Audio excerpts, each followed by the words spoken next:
Want to make your own podcast? Spotify's got a platform that lets you make one super easy, then distribute it everywhere and even earn money, all in one place for free. It's called Spotify for Podcasters. Here's how it works. Spotify for Podcasters lets you record and edit podcasts right from your phone or computer. So no matter what your setup is like, you can start creating today. Then you can distribute your podcast to Spotify and everywhere else podcasts are heard. Video podcasts are also available on Spotify. With Spotify for Podcasters, you can earn money in a variety of ways, including ads and podcast subscriptions. And best of all, it's totally free with no catch. Ever since I discovered Spotify for Podcasters, I feel like I have an outlet for the creativity and ideas I want to share with the world. I recommend you give it a try. We all have a voice, so share it with the world. Download the Spotify for Podcasters app, or go to spotify.com/podcasters to get started today.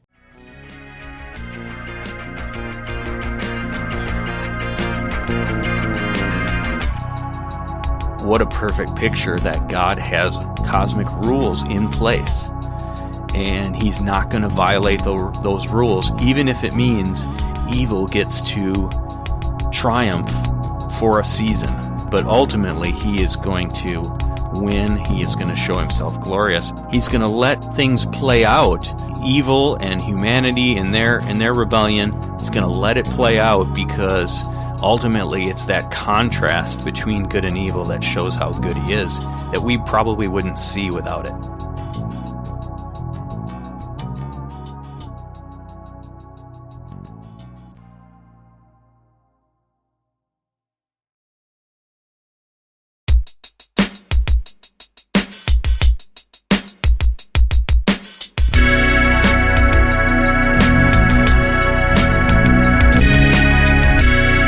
Welcome to the Days of Noah podcast, where we talk all things biblical, supernatural, and strange. This week we're going to be reviewing Blurry Creatures episode 137 on the Wandering Stars with Doug Van Dorn, and also getting into some of the ideas of counterfeit gods and how that plays out against the true God and His cosmic rules.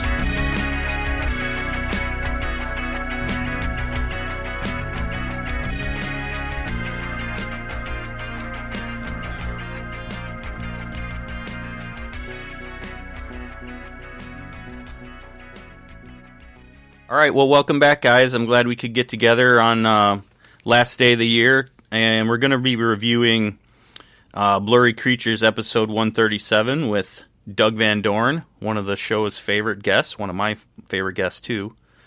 And he's going to be talking about wandering stars and kind of that idea of astrology versus kind of a biblical understanding of astrology versus it being like a false religion. And so just looking at Doug's profile, he's a pastor of a church, and his website, rbcnc.com, has tons of sermons and PDFs. Just his section on the book of Revelation alone has about 40 entries, PDFs to go with each sermon. So that would be really cool to check out. But also one of his books that I'm reading that I'm really enjoying is Giant Sons of the Gods. And I love how he gets into a lot of the giant tribes that the Nephilim infested tribes that Israel dealt with in the land of Canaan and surrounding areas, because it really answers some of the chief objections that atheists bring in, that God of the Bible is some genocidal maniac who's calling for the death of every last man, woman, and child. And if we can have an understanding that perhaps there's good evidence these tribes were infiltrated and infested with hybrid DNA, and it led to just incredible wickedness, we get a much better context for why God would call for the harem, the complete destruction of these tribes. But kind of the theme, I think, of the episode of Blurry Creatures is this idea again of counterfeit versus reality. I think of God creating something first, as Luke on the show, one of the hosts on the show, pointed out, and then it's kind of hijacked after that. Like the stars of the sky are meant to point to God; they're His angelic host. But to ancient pagans, they were the gods to be worshipped and to be controlled for their own uses. So, Don, what were some of the things that kind of stood out to you as you were listening to that episode? Well, I listened to episode 137 two times as I wanted to really drink it in. I listened to it with some bit of caution as whenever things start to go into zodiac or astrology, or we even had some bath curtains that had all those, strange suns and moons on it. And I told my wife I didn't really care for it. Right. Now it's cool. Yeah. It's really cool. But to me, it was leaning into some sort of a zodiac kind of a situation that I've always been very cautious of. And then when I start thinking of that, I start thinking of tarot cards and all that stuff. So as I listened to it, I drank in what they were talking about. I guess the one thing I would say that stood out to me was an idea that came to my head, in that God does, through the Bible, have us look at the sky for signs. Says, when when to harvest the crops, when the weather's going to be good or bad, and things like that.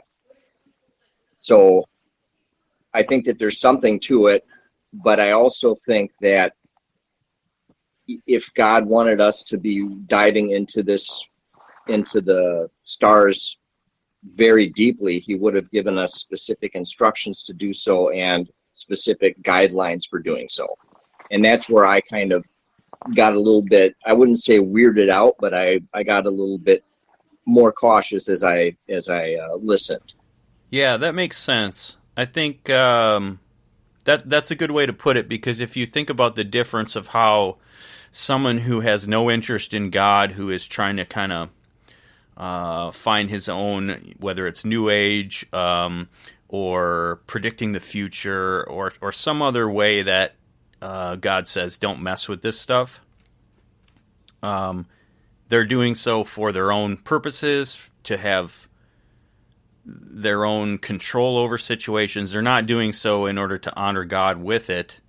And you're right, we don't get that kind of prescription from God.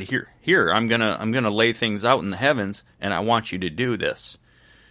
Certainly there are times where signs in the heavens do mark certain events, as it seems with Revelation 12, the birth of the Messiah. But those are they're kind of sparse, right? They're kind of just speckled in certain places that God will do that. Not like, I want you to base your whole life on this, and this is going to map out your future, right? Is that kind of the distinction you noticed? Yeah, I would say that the way that the zodiac works, and the way that at least from my understanding of it, is kind of occulty a little bit, and I do see that, like, to your point, God does not say prophecy from the stars, or I'm going to map out your life by the stars, but he does. To be fair to the topic, he does mention in different places of the Bible that there is a usefulness to us by being aware of what's going on up in the heavens. Yeah, I heard it put this way. When you look at the verse in Genesis, he says, I'm making, let there be lights in the heavens, let them be for signs and for seasons. I heard someone put it this way: it's kind of God's billboard. And so there are occasions, I think, in history and perhaps in the future, where he does create certain events. It might be an eclipse, or a blood moon, or something like that. That may be surrounding a certain event, or a change of a season, in God's purposes. But yeah, I think we could get sucked into kind of looking at those two intently, or with selfish motivations, or trying to predict the future.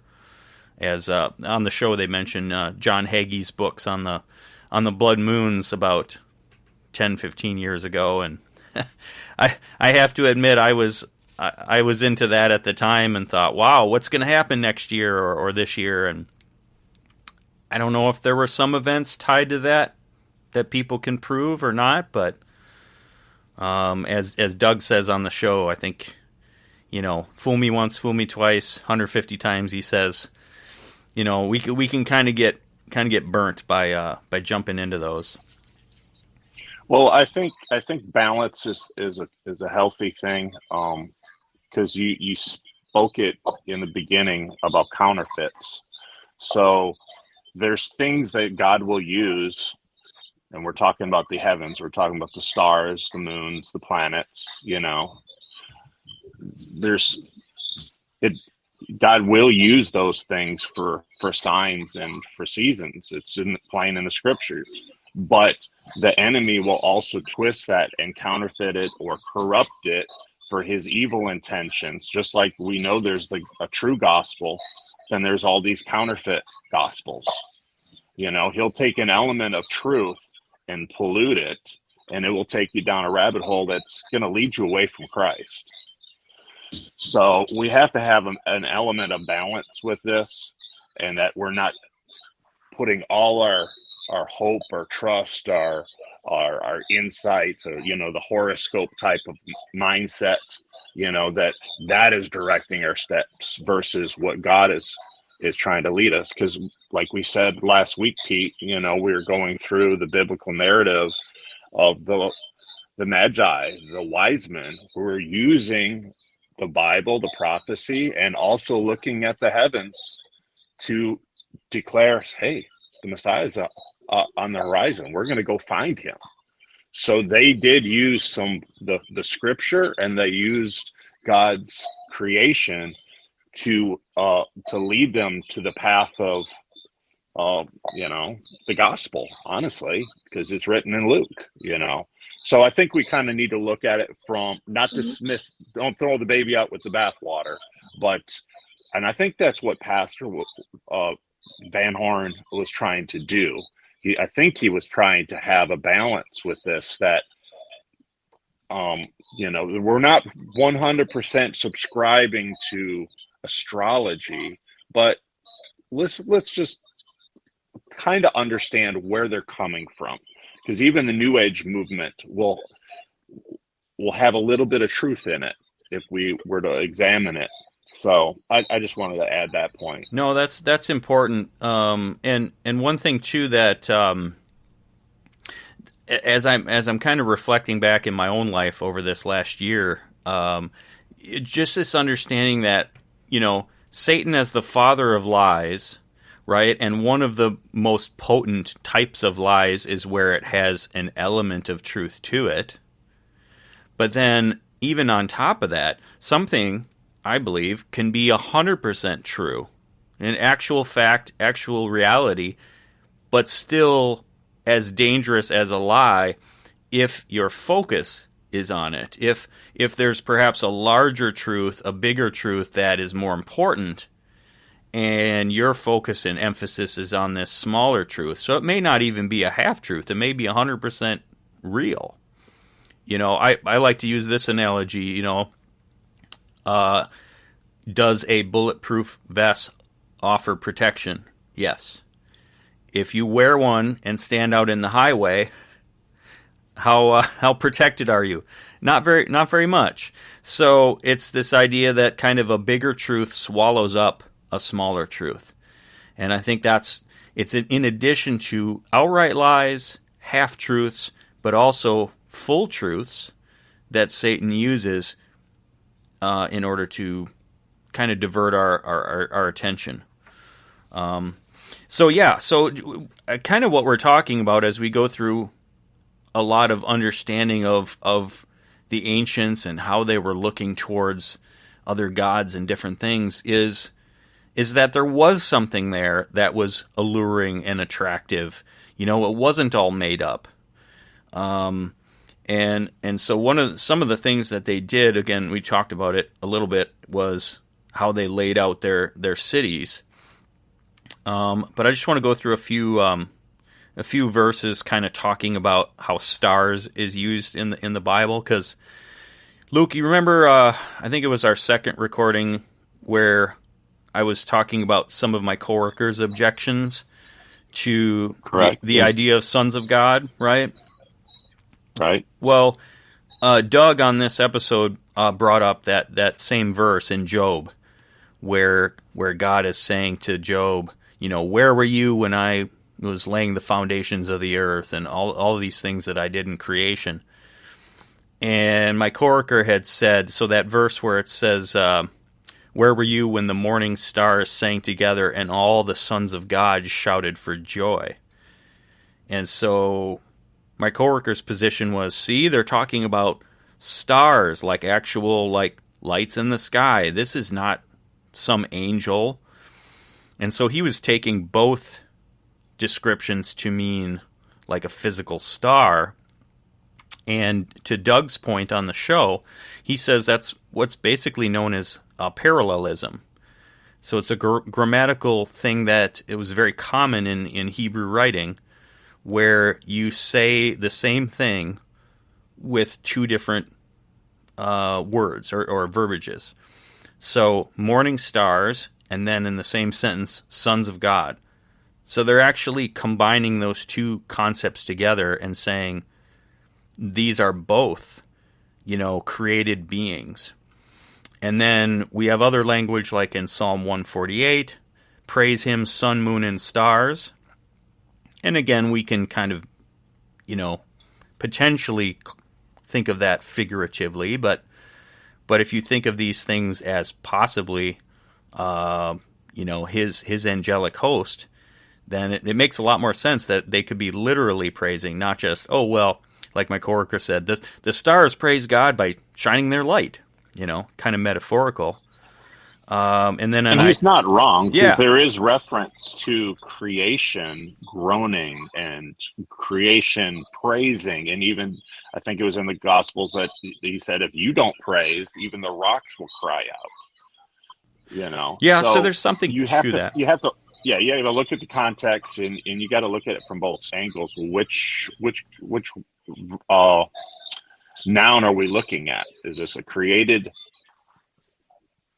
inanimate object, or is this something that is a son of God, a created being? And a lot of times, as we've talked about, I think there's multiple layers of meanings in things that God says. Like they're just so, as Dr. Judd Burton would say, pregnant with all kinds of meaning. So sometimes there's multiple layers. And the late Chuck Missler said, I'm paraphrasing, but he said something like, the more he took the Bible literally, the more things just opened up for him that he didn't see before. So if we try to see how is there a possibility that maybe this is meant literally, not always, but sometimes we get multiple layers of things, of meanings. In Isaiah 14:33, I believe talking about Lucifer, you have said in your heart, I will ascend to heaven above the stars of God. So the way Doug takes this on the show is he says that's about ruling the divine council, not just being a part of it, but actually like, I will ascend above the stars of God doesn't just mean, oh, look at me, I'm higher than, than all these lights in the sky. Okay, yeah, that's nice. So you're sitting in a tall chair. Who cares? But it's actually meant like, I'm going to be exalted above my fellow divine council. It was a position of authority. It was a ruling. It was being envious of a position of power. That's the way I understood it. Yeah, that makes sense. In Matthew 24, Jesus is talking about after the tribulation, the stars will fall from heaven, and the powers of heaven will be shaken. So, and then I think in Revelation it talks about that too. Or, with the dragon, right? The stars being thrown down to Earth and things like that. So obviously a physical star, if it is, and I have my doubts that it's what astronomers and astrophysicists say it is, because it's a light in the sky, and we can't touch it and put it in a test tube or anything. But if it is what they say it is, it's a burning ball of gas. Yeah, we got some major problems if that's getting hurled to the Earth.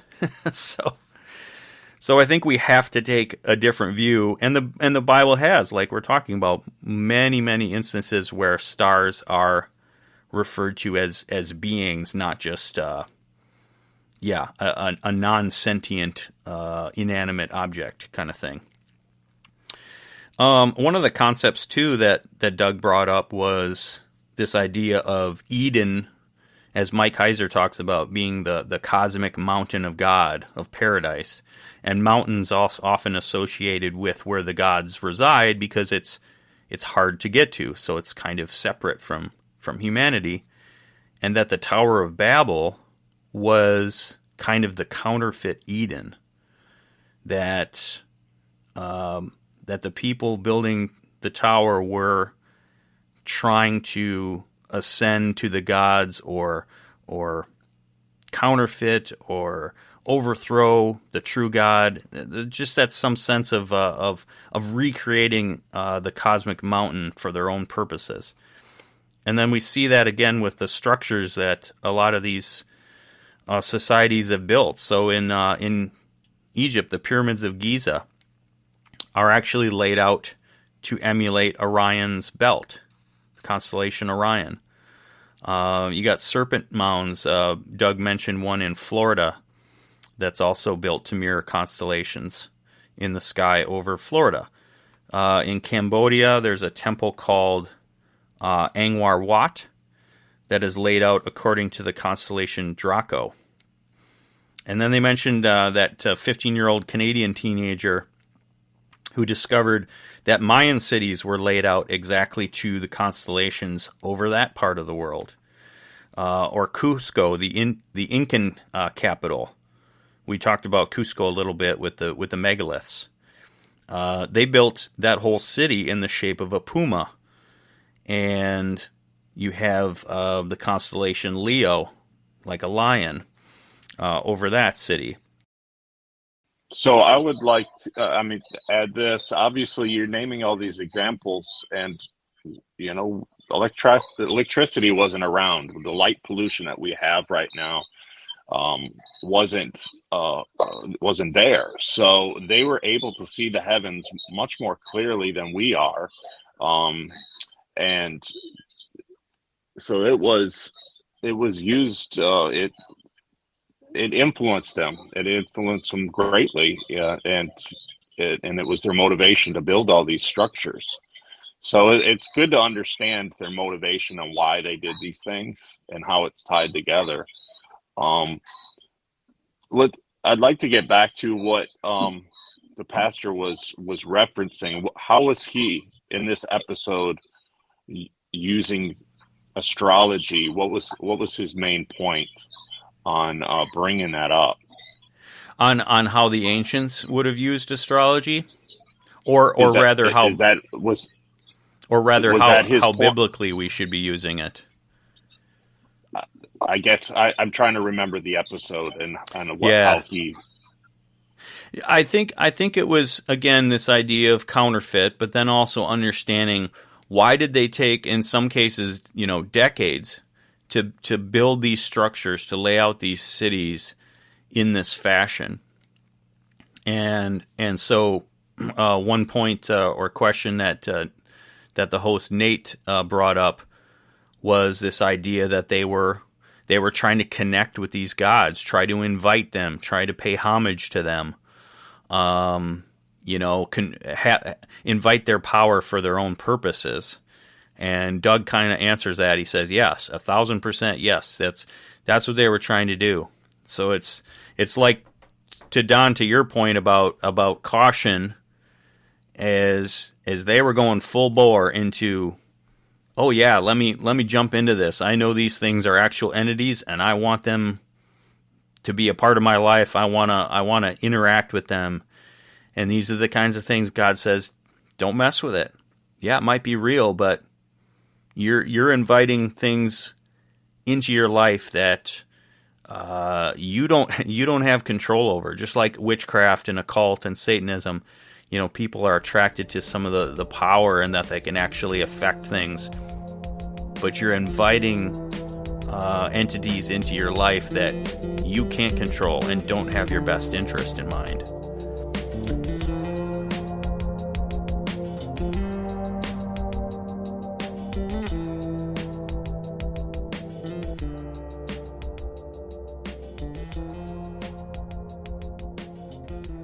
Instances, where they were trying to pay homage and invite these gods, trying to bring heaven to earth.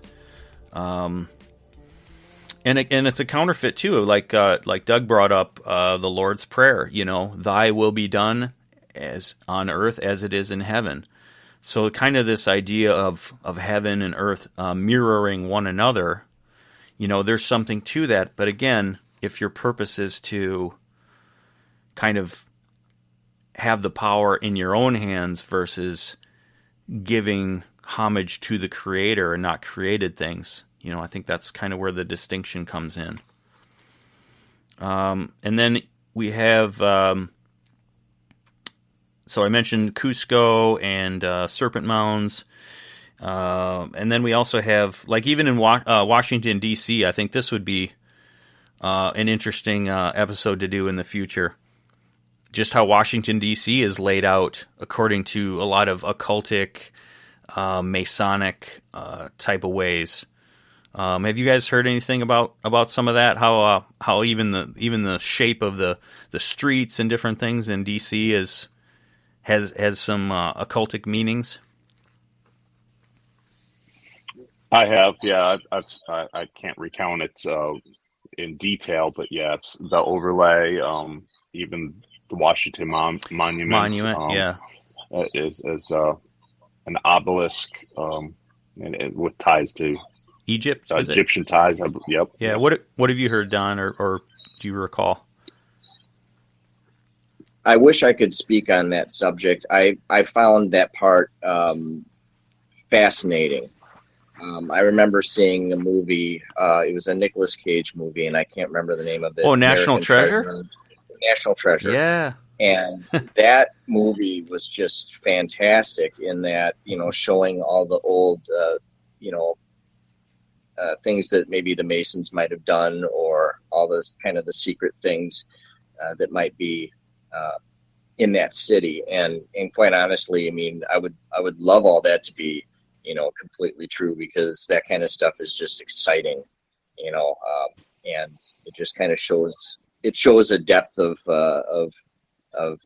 humans that is just, I guess we're as humans, we're pretty much limitless. And I think that God has to keep us kind of in check, as it was said back in Tower of Babel. Tower of Babel. Nothing. They will be able to accomplish everything. Nothing will be. How does he put it?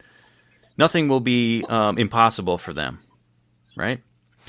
Yeah, I think that speaks to even the Watchers in giving technology to humanity that we were either never meant to have, or we were never meant to have, at least then.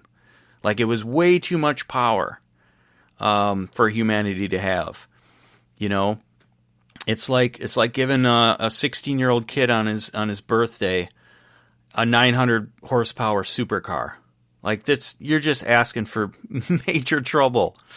And I think part of the receiving a knowledge, and your example is spot on. It has to do with character. You don't give an immature individual certain things. Well, look at us as created beings, freshly created by God, Adam and Eve. We were holy. We were made in His image. But their character hadn't been tried yet. And, in order for God to allow free will to take place, both in the angelic sons of God and the humanity sons of God, there had to be an element of us failing. And without the chance to fail, you don't have a chance to prove your character. Right. And so that's kind of what this life is it's a chance to prove ourselves. In my opinion, we're called to be holy, we're called to be perfect, but we're never going to get to that without his grace, without his that's assistance. why Scripture says lacking in nothing. You know that, what is it? Patience will lead to character, and so I know I'm butchering the verse, but so that you will lack for nothing. Yeah, he wants us to be mature. So I almost feel like the knowledge that you're referring to, whether it's technology or these understandings of things, in the hands of the immature, the hands of those that haven't worked out holiness and has these character traits, it's a dangerous tool, because you're easily persuaded. Because what does it talk about with the flesh? The flesh has to be crucified. It can't be redeemed. Well, in our fallen state, maybe there was an opportunity for Adam and Eve to perfect themselves and get to a level where, okay, God could trust them. They achieved what they needed to achieve in maturity. Okay, now go eat of the tree of life and lock in that holiness that you have. But when they fell, they would have locked in the sinfulness. I think too, there's something to that too. If you look at how you're talking about, humanity not being tested yet, and we're kind of in our immature infancy, when we were first created. You look at kind of the ways that God set up laws, very, very basic, eye for an eye, just really, really simple. It's just giving a structure, because society was very uncivilized. And we had a lot to learn. So he's kind of laying that physical groundwork. And then later, of course, when Jesus comes, well, now he's upping the standard. Now it's about your heart. Now it's about your motivations. It's not just these outward sins, right? There is definitely some simple things, but as I've dug into the Old Testament, it was almost, to my mind, that the Lord made it very obvious to humanity, to the Israelites, that you can't obtain this. If you just fail on one letter of the law, it's as if you failed in all of them. So it's pointing humanity towards a need. It's you don't need a savior unless you know you're lost. Yeah, that's what the law was designed to do, as a schoolmaster to lead us to Christ. No, that's true. And even in the Old Testament, people think, well, how did people get saved in the Old Testament? It was the same way. It was faith. People don't realize it, because you think in terms of the law, right? That was the covenant or whatever. But it was faith, and they knew full well they couldn't keep the law perfectly. Yes, because it is recorded of Abraham was perfected by his faith. Right. Yep. Even though he had some big failures of, that's recorded with how he treated his wife and lying about different things. I mean, some of these, the biggest names in faith in the Old Testament couldn't keep the law, and were pretty egregious sinners. But it was their faith. David, Moses, both were murderers. Yeah. So then we have talking about what was the ancients would have called the seven particular wandering stars. So the word planet didn't exist way back when. They were called wandering stars. And so the seven that Doug mentions are Jupiter, Saturn, Venus, Mars, Mercury, and then they also included the sun and the moon as part of them. And those were all worshipped as deities in the ancient world. And I thought it was really interesting, too, that Doug made this connection. So if you guys recall in Revelation, where Jesus is talking about the seven churches, and they each had kind of their own character flaws, their own issues, the bone to pick that Jesus had with each one of them was different, right? Right. And So it's really kind of fascinating. I don't have all the examples here, but so, for example, the church at Smyrna, let's see here. Let me see if I can bring up the reference here. So you had Ephesus, Smyrna, Pergamum, Thyatira, Sardis, Philadelphia, and Laodicea. And so apparently every single one of these corresponds to something in the heavens and has something similar to it. So Smyrna was like the sun, which would be the largest, because I think that was in Ephesus, if I'm not mistaken, which was the largest. And then, let's see here. One of the cities was, the way Jesus describes them, was similar to how the moon waxes and wanes. Pergamum was like Mars, the god of war, and Jesus says, I will war with you. Sardis corresponded to Mercury, the god of thieves, and I believe that's the section where Jesus says he'll come like a thief in the night. And then Jupiter was like the king's star, and so that was related to Philadelphia. Laodicea was to Saturn. Saturn was known for its sluggish motion. And so I think there's some language there that Jesus says about Laodicea being like a sluggard. So it's really fascinating how those things are all tied to, like, not to say that they were, ruled necessarily by these gods or something in the sky, but just kind of how that language ties in that Jesus used was something they would have connected to. And then even in Israel, the way the 12 tribes were laid out, they were laid out in accordance to the 12 constellations of the zodiac. And so again, we're not saying zodiac like astrology, horoscope, but this is where we get it from, that there's, constellations in the sky, and there's kind of these 12 chief areas. And I wish I had the reference in front of me, but Doug was talking about the different tribes. God said, okay, you encamp on this side of the tabernacle, you on the north, you on the south, and so on. Let me ask you, Pete, just your opinion. If God was directing them, because he created the stars first, and then you got the history of humanity, and they're playing it out here on the planet, and he's directing these tribes to go into different. Why would he, in your opinion, have them line up with constellations? What do you think is in God's heart that would be important that they would line up with anything that's in the sky?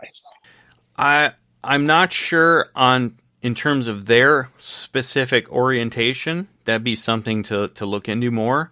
But Doug does say that the tabernacle in the center is kind of symbolic of the sun in the center. And, I think it's in Malachi, God being called the Son of Righteousness, S-U-N. Unless it had something very practical, like,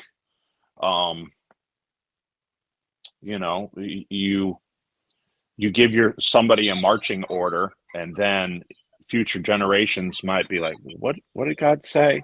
Oh, that constellation over here, I'm supposed to be in the Northwest. This is where my family sets up, because that's where God put me. It's like it may have to do with it may have to do with the division of tasks too.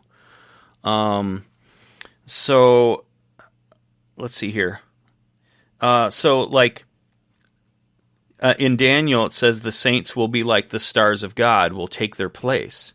And Paul says we will judge angels. So I wonder if there is a foreshadowing going on of, these rebellious angels, that we are taking their place in the divine council, as Mike Heiser says. And there may be a foreshadowing going on that God had his reason that made no sense and had virtually no meaning, perhaps, to the Hebrews back then, or Israel, but is a foreshadowing to how we are going to be reconciled into the family and judging angels. So there may be a tie in there. I'm speculating, but Yeah, that's possible. All right, kind of moving on. So, yeah, I think what Doug said as far as that orientation was kind of the tabernacle as the dwelling place of God in the center, and kind of how it was laid out with them all around it. And so kind of that tabernacle and the 12 tribes as an exact opposite to the Tower of Babel. One thing too I've thought of too, guys. You ever thought of this, like how we call a celebrity a star? It's kind of interesting, isn't it? It's like idolatry, a god. Oh, you're a star. He or she is a star. I don't think I don't think it's coincidental. I don't know. I just think it's just one of those ways where it's tied into something false, right? I don't know. Just a thought. Did anybody here read the entire series, the C.S. Lewis series about Narnia, Lion, the Witch, and Wardrobe? And I stopped at the first one. Oh, gotcha. Well, the last book, and of course all the books build up to this last book. The last book is completely out of this world fantastic because it talks about the stars as being different entities that are placed there for a reason. There was one that was one part of the book that talked about rubies and diamonds as they come from the earth, and we look at them as neat treasures, but the people who were living deep in the earth, they were food and they were delicious. And by the time we got them, they were rotten and hard, and it just kind of so. And there in one of the books, there's I don't want to spoiler this, but one of the books was when they were underground doing some sort of an adventure, they found this giant old man sleeping. And in the last book, he comes into play. And so it's a fantastic series. And I'm not a reader, but I went through that series with some haste because Wow. I found it to be fantastic. I might have to revisit that. And obviously, C.S. Lewis and Tolkien, they both kind of, it makes you wonder, did they talk and share?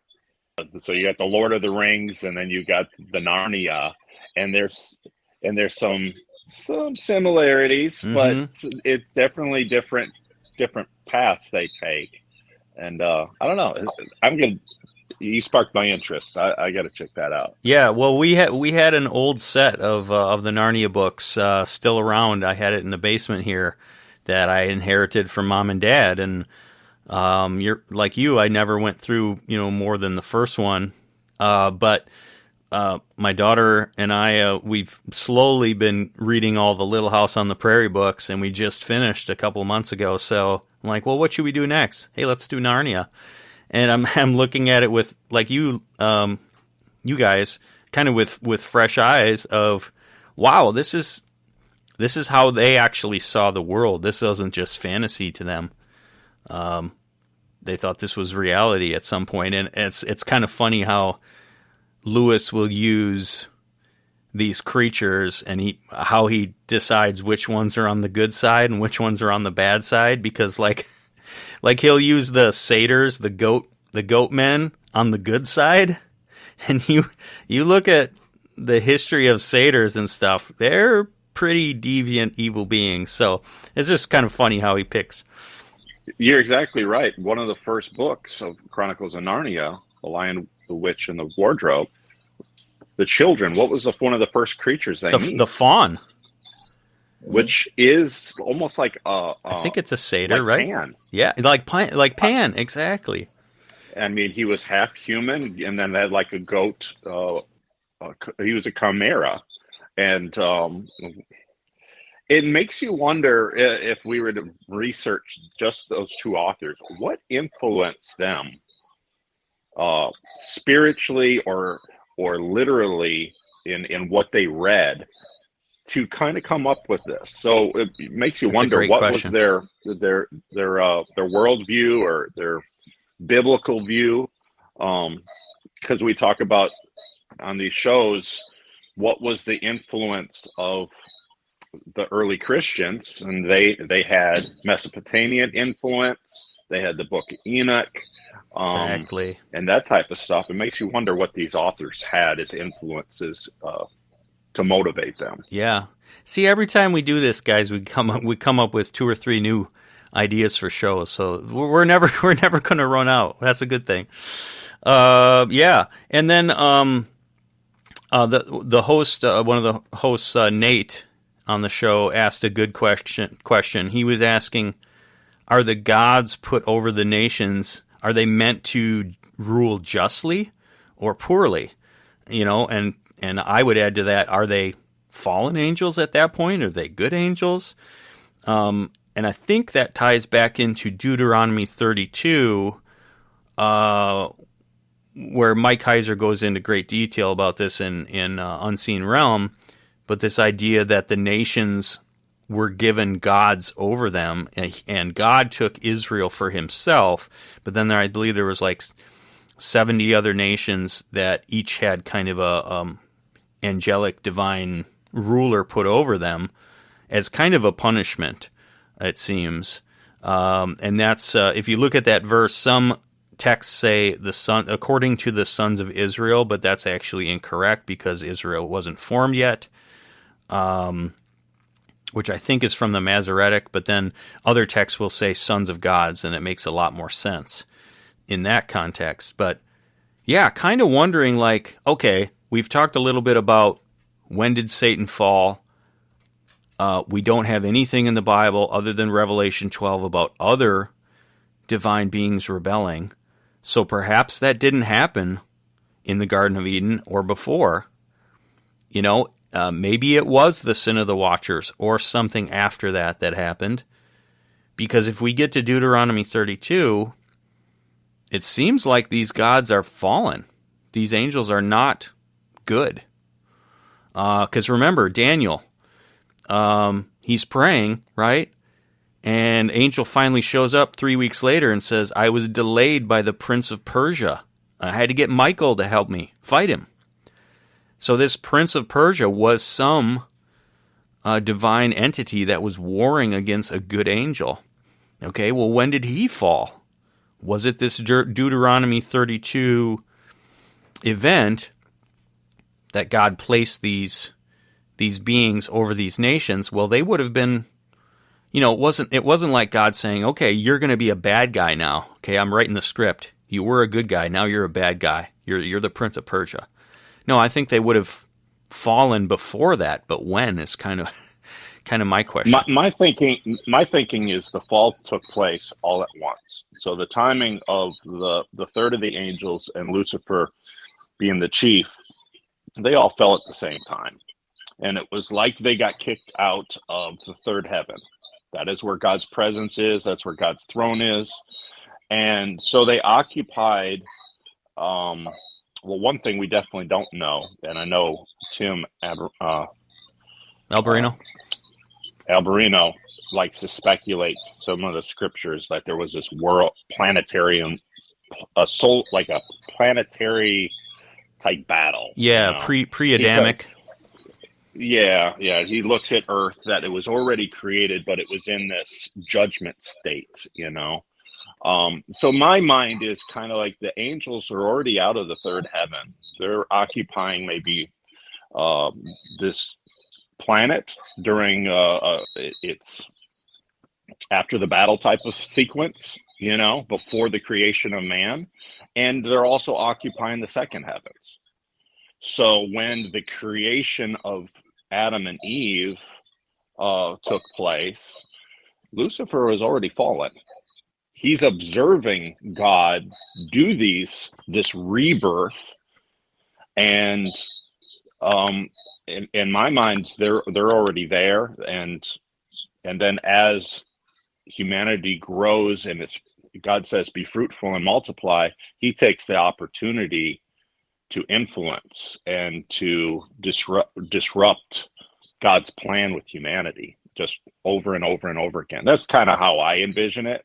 So they physically came to earth, but they're also occupying the second heavens, which is documented in Daniel, where if an angel is coming from third heaven trying to get to earth, which you could call first heaven, he's got to go through that realm that is occupied by the enemy. Okay. And there's how do angels war? I don't know, but there was definitely a delay documented. So I don't know. That's kind of how That's an interesting thought. I'm challenged by what Mike Heiser and Doug Van Dorn have talked about, that there's no verse in the Bible other than Revelation 12 that we have this idea of other angels. So the stars being a third of the stars being swept by the dragon's tail. We don't have that anywhere except until Revelation.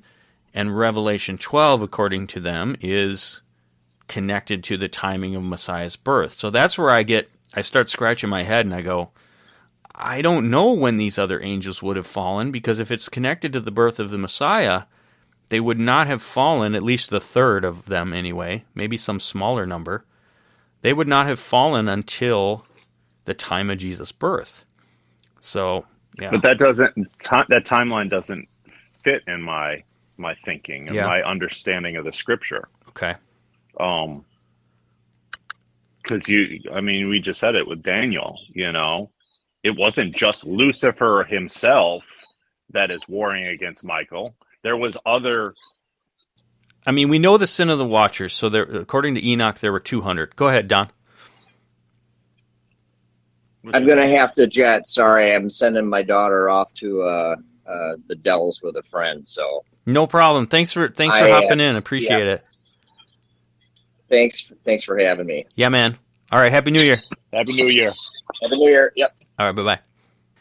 Yeah, so we know we had the 200 Watchers according to Enoch, and possibly more after the fact. So I'm kind of wondering if it was these sons of God, one of the higher ranking ones that were put over these nations. I don't know. Is there a particular scripture that's coming to mind? Not really. Okay. I just when Revelation is speaking of the third being swept, I believe that the Lord is making reference to what took place before creation. Okay. I don't believe it's an event that's yet to come. I believe it took place in time past. And then if you look up the scripture that's describing Lucifer and his fall, I think it's in the prophets, maybe Isaiah, Ezekiel. Yep. So he definitely wasn't the only one that fell. As far as what I've heard commentators and pastors preach. So my kind of thinking was during the time of the Watchers and during the time, is it possible that there was a third, along with Lucifer, of the angels that fell, and maybe God assigned some heavenly hosts, some angels, in a position of a watcher, whatever that assignment is. So they were kind of overseers of humanity as they're being fruitful and multiplying. And they were, in addition, they fell, as we know, and then were locked up in everlasting chains, or at least until the appointed time of their release. It's possible that those 200 were in addition to Lucifer and the third of heaven of the angelic fallen. Yeah, that's possible. I guess where I'm leaning towards is the third wasn't until Messiah's birth, but there were others. That seems like too late. Yeah, in my mind. I don't know. I guess we're. So if the third of heaven doesn't fall until the time of Messiah's birth, mm-hmm.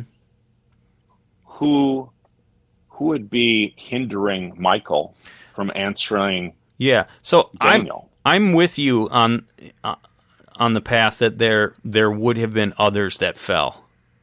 You know, we have this rebel in the Garden of Eden, the serpent. We have the 200 watchers, and it's hinted at least that other incursions could have taken place. So I think it has to do with something there. I mean, look at Tower of Babel. They were obviously trying to get in touch with beings that, if they were good angels, they would not be enticing mankind to get their worship, to give them power, and so on. So there was some sort of divine connection to bad beings. And again, we want to make the distinction that they weren't demons, because demons were the fallen spirits of the disembodied spirits, rather, of the giants after the giants died, and those are bound to earth.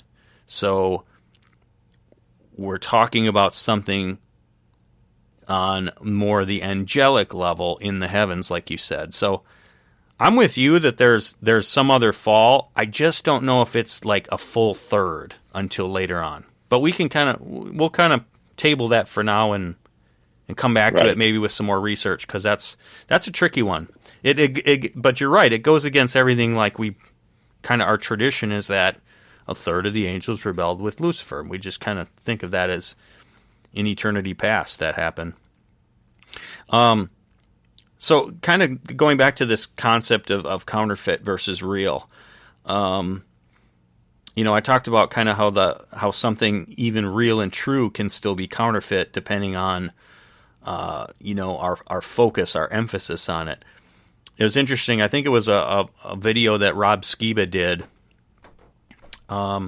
where he showed that you can use equations in math to work out to something that is actually false, but mathematically it's true. And I've been trying to find this video, but it's really fascinating. So he said, okay, you know the cliche glass half empty, glass half full, right? They're the same. Right. They're the same thing.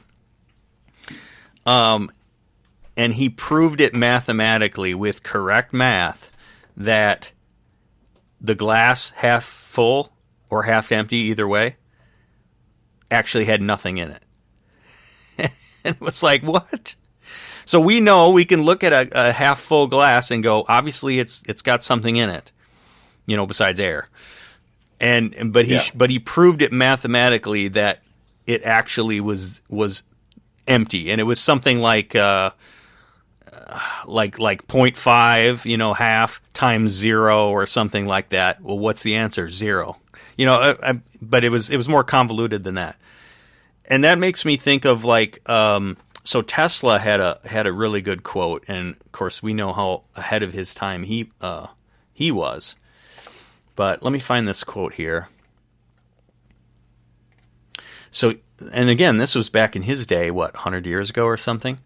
He said, today's scientists have substituted mathematics for experiments, and they wander off through equation after equation and eventually build a structure which has no relation to reality. And I think of some of these famous astrophysicists like Michio Kaku and what's the other guy? I forget. Anyway, just this idea that they can be correct mathematically, but if their basis isn't in reality, then it can be completely false. So I think that's just another way that a counterfeit religion can come into being, is that it appears correct. If you're one of the first ones that create or understand the math, you got to look at it from so many different angles, and I might solve it and think I'm right, and then someone goes back and well, you didn't. It's like, who says that it's wrong versus right, and how do you learn to check it from different ways? Just I don't know. That's just well, there's so many rules, and it's supposed to be precise. So that's where 2 + 2 should always be 4. And but it does seem to be fluid. I've seen math professors, actual college, university math professors, do videos on how it's not always 4, and they get around it using math. So it does get confusing. That's kind of a rabbit hole. But did you ever seen the movie Beautiful Mind? Oh yeah, I have that. And there's he's racking his brain because he's trying to come up with something so cutting edge, and it's mathematical in his logic, but something that's never been done before. And then you got to be able to. It's almost like science. You got different hypotheses, and then you got to test them. You got to test it. You got to prove it, and then if you come up with something that you think works, and you present it. It's almost like a peer review process. You present it to other professionals, and then they analyze it. And if everybody checks the box and is like, we agree, then it moves on, and it becomes a truth. I think it's it's an ever evolving, just like math and science. They're ever evolving. You can't say something is necessarily settled. And I think it's amazing how mathematical God made the universe, because if you just Google or go on YouTube and look up fractals and how there's never-ending patterns in things like at microscopic levels. And then we've talked a little bit about cymatics, that every frequency has its own geometric, symmetrical pattern built into frequencies. There's an incredible amount of reality that God built into that. But another thought that I've had over the years is, you think about some of these superhero movies, Star Wars or Marvel series, and inevitably what happens when these beings or these heroes have this much power. Like, you think about humanity and our selfishness, right? How would that not be inviting worship of the self and others wanting to emulate them and so on and so forth? And I just think it's just so wise of God to, if you have some movie where, we've got to capture this stone or this sword or whatever, because if the dark side gets it, then they'll have all the power. And it's just like so wise. The ring. The ring. It's like so wise of God to say, no, I'm not gonna create this kind of stuff, because all you would do with it is it would be about the self. It'd be like Thor with his hammer, and people would be like, oh wow, look at Thor. And that's exactly what happened. That's what we're saying what happened, right? That people were worshiping these gods. Referencing. Yeah. I think that's what I was referencing earlier. It's not that God won't allow us to have it. He's got to be able to trust us. Right. We couldn't handle it. And you could even go into the realm of charismatic circles of the church, where they're seeking signs and wonders and miracles. And I think those are all biblical things that we should be declaring and wanting, the Book of Acts type of stuff taking place today. But what did Paul say? If you have all these things and the ability to prophesy and all this stuff, but you don't have character, you don't have love, it profits nothing. So you got to have the foundation first before you can have these extra things. God's got to be able to trust us. Right. And I think that's what the enemy definitely did with all this influence that he did across the world. He dangled all these things, and people were enticed by the knowledge. They were enticed by the power. They were enticed by just the depth of, because it expanded their brains, because they had no concept when it came to the mathematics and the stars and all these different sciences and stuff. It had to have been taught to them. And as we know from the book of Enoch, it was a quid pro quo, it was a give and it was a take. I will give you this if you give me the daughters. Right. Well, one of the technologies is makeup, and you think, well, what's wrong with that? Well, so again, it was them not being able to be trusted with that knowledge, and it enhanced the seduction and so on that was going on. So yeah, it was arts that we today would think there's nothing inherently wrong to it, but it's like you said, being able to trust us with it in our kind of our infancy of our human history. It comes down to stealing worship that belongs to God. That the gods are really the creators, right? That man is the measure of all things. We make our own rules. We become the stars. We become the gods. Just lost my train of thought. I'll come back. Yeah, so that the gods are really the creators. Just that counterfeit idea that we say is likely going to come in the end times, where some alien incursion or the gods come back and say, we are really your creators. It's all about that counterfeit, or like we talked about with Michael Tellinger, where he was saying the Anunnaki created humanity as slaves. So this is all like Sumerian, Mesopotamian stories that are a counterfeit history to the biblical narrative, the book of Enoch, even though they kind of draw upon one another. So here's a thought I've been thinking about too this week. So creation, right? It's meant to give God glory, but often ends up seeking its own glory. So I had a question. Why didn't God just make creation less glorious? And so there'd be less allure, less temptation, right? See, you think about it, like some of the most powerful influences in the world, possessions, power, sex, all these things, they could actually be twice or 10 times more powerful to our emotions. Well, God made it however powerful he made it to us. But you kind of think, well, why not just make it less so it's less attractive? But then I thought, people blame God, and there's even, I'm kind of vaguely thinking of a comedian that kind of is picking on God.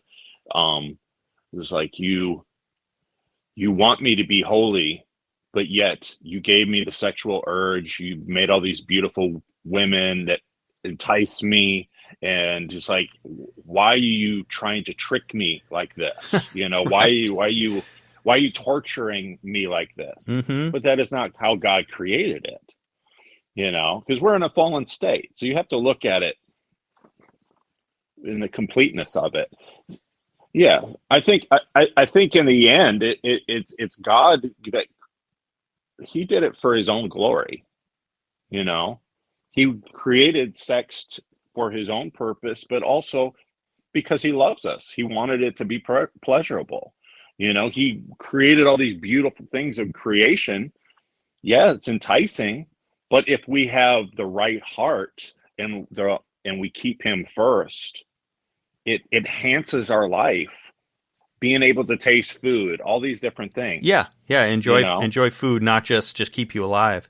Yeah, but then so I kind of answered that question as I was thinking about it, that if things were less powerful around us, less attractive, whatever, then it would detract from the meaning and power when we choose to give him glory above all things. Then we're truly making a sacrifice for obedience to him. So if there was this, if like choosing the path God wants for us wasn't much of a sacrifice because the other things weren't that great, like eating a stale cracker, like, okay, it's food, but it's not that great. Well, it's not much of a sacrifice then if we follow him. So in the same way we say, God didn't make robots, he gave us free will. If he made us to love him and not sin as a robotic, locked in frozen state, well, that's not real love. So maybe by the same token, he didn't want to dumb down all of these good gifts of the world, because it wouldn't mean much, if we were to follow God.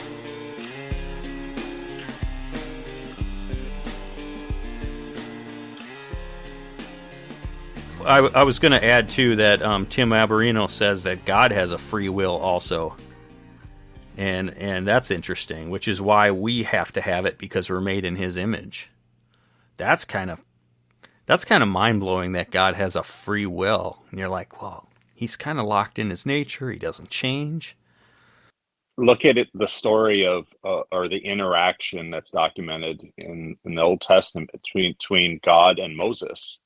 God had purposed to wipe out humanity and start over, and then there's this interaction between Moses and God, so it was like he had a free will of a choice. He wanted to do this, unless God in his wisdom, being Alpha and Omega, knowing what Moses was going to do, was a test. It's like, I'm going to play like I'm going to destroy everything, and I'm going to see how you respond.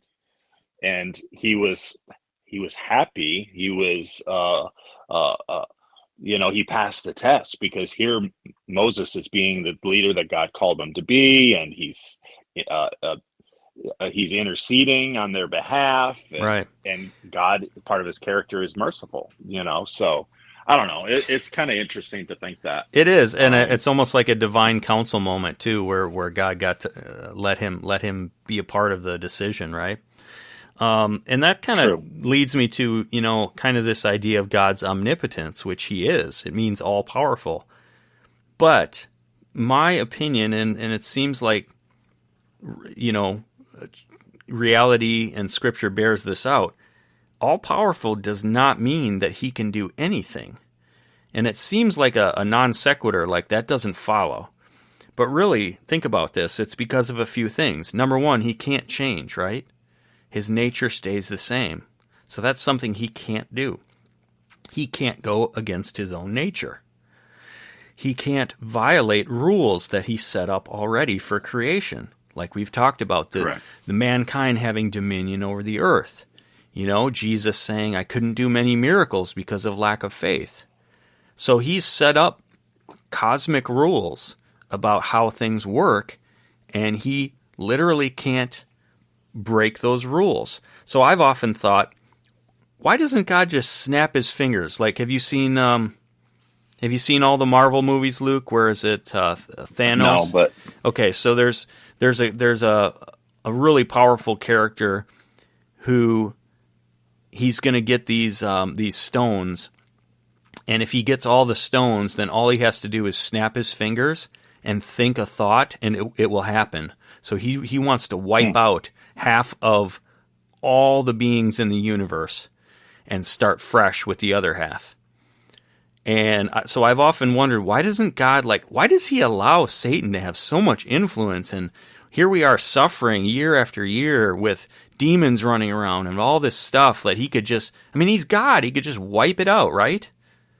And it makes you think He's got some cosmic rules that He set up. These beings are allowed to have a certain measure of authority, right? And it's because of the rules that He set up that He's going to play by them. Yeah, I've heard Pastor Doug Riggs talk about that when he's ministering and exposed to the probably the most inhumane aspects of the enemy and also humanity working together, and he had to grow what he describes as his God box, and really understand. It's like, okay, how does God allow this, and how does God tolerate it, and how is God using it for His purpose, even though He didn't cause it? It's the responsibility is on the individual and on the enemy. And God is not to be mocked. They will reap what they sow. And so it does. I think it requires us to grow in our understanding of the Lord. And we got a finite human mindset here in this body, but I think as we grow in the Lord, we can come to understand a little bit more on what He's trying to accomplish. I think God's too also an idealist, and He's also obviously incredibly genuine and authentic. And if he's going to give his creation a measure of free will, of power, of control over different things, he's not going to interfere with those things. He's going to let them play out in the ways that he's set up. And I think that lends towards the authenticity of it, because if you were to change the rules mid-game, oh, okay, God, right. you're just cheating. Of course he could do that because Right. he's God, but it wouldn't mean as much. If you could change the rules in the middle of the Super Bowl and then win, it doesn't mean so much. And I think that's a good point to emphasize, because if the fall of Lucifer and the third of the angels took place before creation of man, and the rules were already in place before that took place, I feel like the enemy, in his wisdom, knows the rules. Oh, definitely, yeah. And I mean, the interaction between Lucifer and Job, or Lucifer and God on behalf of Job, he understood some of these rules. And you're right. I think if God was to change the rules,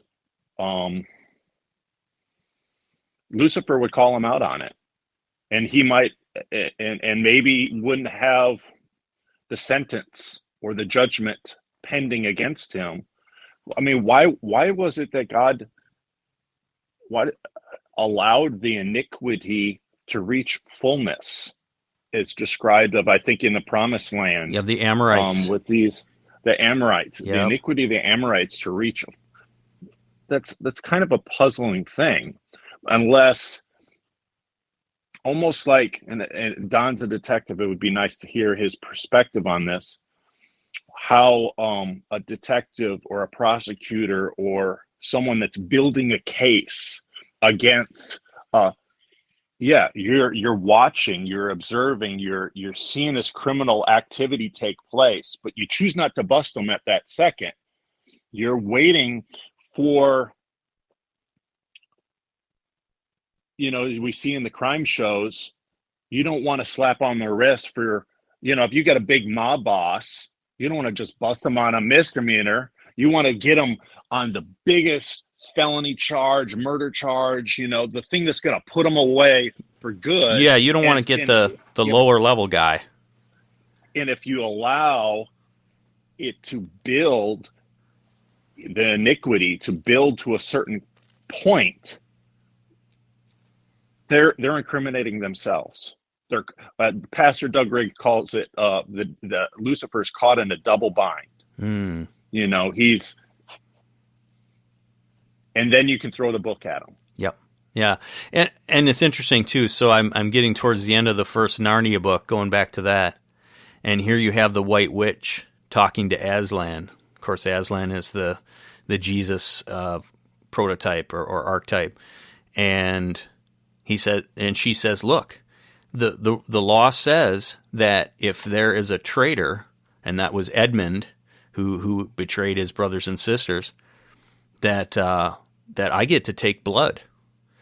And that's why, see, I forgot about this. I've seen the movies, that's why he makes the transaction to give himself.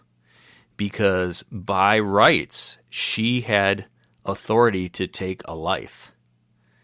And so he spared Edmund and took his place, just like Christ on the cross for us. I thought that was fascinating reading it in the book just last night, because not only is it perfect, obviously it's an allegory of the gospel, but what a perfect picture that God has cosmic rules in place. And he's not going to violate those rules, even if it means evil gets to triumph for a season. But ultimately, he is going to win. He is going to show himself glorious. He's going to let things play out, evil and humanity in their rebellion. He's going to let it play out, because ultimately it's that contrast between good and evil that shows how good he is, that we probably wouldn't see without it. Right. And back to kind of the overall theme of this is, talking about the counterfeit. We have to understand, when the enemy tries to counterfeit something, we have to remember that, there's something authentic, that God had put in place, and not to be distracted by all the confusion, because he's the author of confusion, by all these counterfeits. And it seems like, things aren't clear.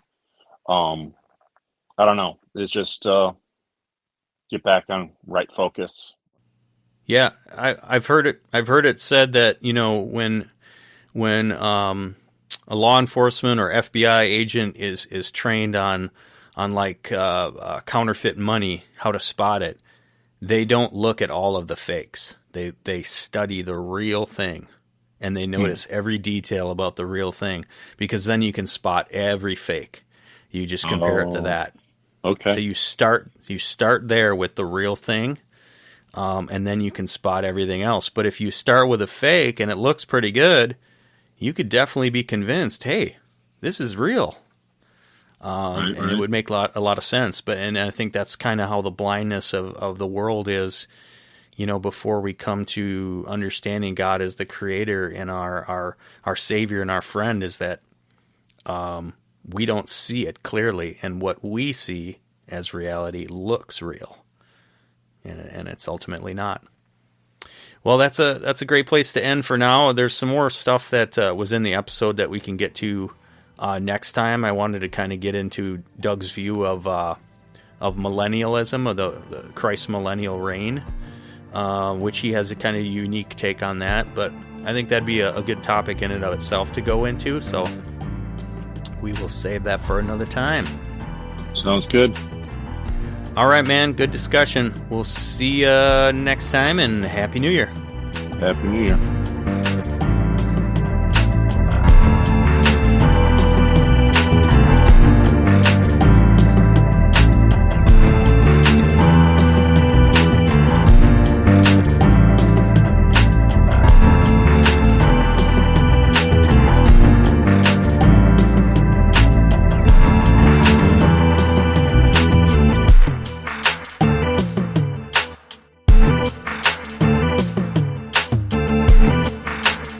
You've been listening to the Days of Noah podcast. Thanks for tuning in. Please give us a positive review, a thumbs up, share with your friends and family. I really appreciate all of your support in that way. It really helps to get this podcast out to more people. So thanks for your support, and thanks for tuning in. Join us next time.